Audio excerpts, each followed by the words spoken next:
অভ্যন্তরটা হয় নাই। আমাদের অভ্যন্তরটা হয়েছিল সবার জন্য সুখী সমৃদ্ধ একটা সুন্দর দেশ গড়ার জন্য অভ্যন্তরটা হয়েছে। আমরা যে বিগত দিনেও এই ধরনের অত্যাচারের শিকার আমরা হয়েছিলাম। আমরা সবসময় চাঁদার মুখে ছিলাম। আমরা কেন এত চাঁদা দিব? পাশাপাশি সর্বসাধারণ একটা কথা জেনে রাখা উচিত, আমরাও কিন্তু একটা বিশেষ বাহিনীর মধ্যে আছি, যদিও বা রাষ্ট্র আমাদেরকে সেভাবে স্বীকৃতি দেয় না। কেন? আমরা দিন রাত 24 ঘন্টা যে জনসাধারণ সবাই কিন্তু আমরা নিয়োজিত।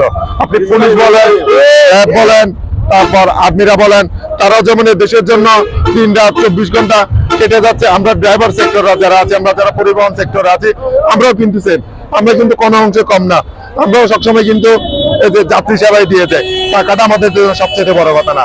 কিন্তু সবচেয়ে দুঃখজনক বিষয় হচ্ছে যে আমাদেরকে এখন রাস্তাঘাটের টাকা দিয়ে চলতে হয়, দোকান দিয়ে আমাদেরকে চলতে হয়।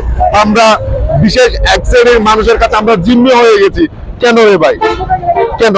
এই জন্যই কি এই দেশটা নতুন ভাবে স্বাধীন হয়েছিল? এই যে নতুন ভাবে আমরা জুলুমের শিকার হওয়ার জন্য? এরকম দেশ তো আমরা চাই নাই। আমরা সুন্দর একটা দেশ চেয়েছিলাম। এর জন্য আমরা ছাত্র জনতা আবার বণিক কৃষক সবাই মিলে আমরা আন্দোলনের মাধ্যমে নতুন ভাবে দেশটা আমরা সৃষ্টি করেছি। নতুন একটা দেশে আমরা কি আবার বসবাস করছি। কিন্তু দুর্ভাগ্যজনক বিষয়, আজকে এক শ্রেণীর মানুষ দেশকে অস্থিতিশীল করার জন্য, দেশকে দেশের লোকজনের মধ্যে, আমাদের মধ্যে, সর্বসাধারণের মধ্যে বিভাজন সৃষ্টি করার লক্ষ্যে তারা বিভিন্ন জায়গায় চাঁদাবাজি, হয়রানি, চুরি ডাকাতির মধ্যে লিপ্ত। বিশেষ করে আমি এই যে প্রশাসনের প্রতি দৃষ্টি আকর্ষণ করে বলছি, আপনারা ড্রাইভারদের প্রতি সুরিত হন। আপনারা এই যে শ্রমিক যারা আছে, আপনার সিএনজি ফেডারেশনের যে সমস্ত সদস্যরা আছে, তাদের প্রতি আপনাদের ভালোবাসা আরো বৃদ্ধি করুন, ভালোবাসা বাড়ান, তাদেরকে সুদৃষ্টিতে দেখুন। এই সিএনজি ড্রাইভাররা যদি কেঁপে যায়, আপনারা বলে যাবেন না পুরো রাঙ্গুনিয়ানা, পুরো চট্টগ্রাম কিন্তু অচল হয়ে যাবে। আমরা সিএনজি ড্রাইভাররা কমে অংশে কম না। আমরা কি পাচ্ছি সরকার থেকে? আমরা কিছুই পাচ্ছি না।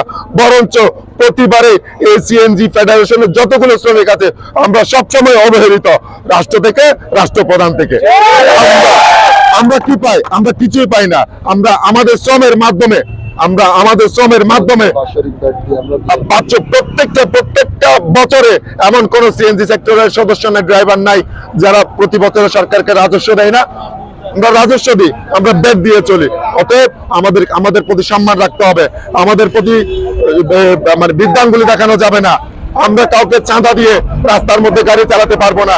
ট্রাফিক বিভাগ বলেন, পুলিশ বিভাগ বলেন, অন্যান্য গুন্ডা বান্ডা যারা আছেন, আমি সবার প্রতি দৃষ্টি আকর্ষণ করে বলছি, আপনারা আমাদেরকে বাঁকা করতে দিবেন না। আপনারা যদি আমাদের বাঁকা হতে বাধ্য করেন, তাইলে এই যে দুর্ভোগটা কিন্তু সাধারণ জনগণকে পোহাতে হবে, আপনারা পোহাবেন না। অতএব সরকারি মহলে যারা আপনারা উচ্চ পর্যায়ে আছেন, ইউনো বলেন, ডিসি বলেন, র্যাব বলেন, পুলিশ বলেন, যে স্বরাষ্ট্র উপদেষ্টারা যারা আছেন, আপনারাও এই বিশেষ করে উত্তর চট্টগ্রামের কাপ্তাই রাস্তার মধ্যে কাপ্তাই পর্যন্ত এই রোডে যে চাঁদাবাজিটা হয়, সেদিকে আপনারা লক্ষ্য রাখবেন। আমরা কোনো প্রকার কোনো টোকেন বাণিজ্যের দিকে আমরা যাব না। কালকে পরশু আমরা 2 দিন দেখবো। আগামী 2 দিনের মধ্যে যদি টোকেন বাণিজ্য যদি বন্ধ না হয়, তাহলে অনতিবিলম্বে কাপ্তাই মহাসড়ক হরতালের মাধ্যমে এই রাস্তা এই বলে আমি আমার বিশেষ করে রাঙ্গুনিয়া থানা এবং এই গুডাউন স্টেশনটা নাকি ইজারায় চলে গিয়েছে। কেন রে ভাই? কেন? এটা আজকে 25 বছর 30 বছর ধরে আমরা এই রাস্তার মধ্যে আছি, এই স্টেশনের মধ্যে আছি।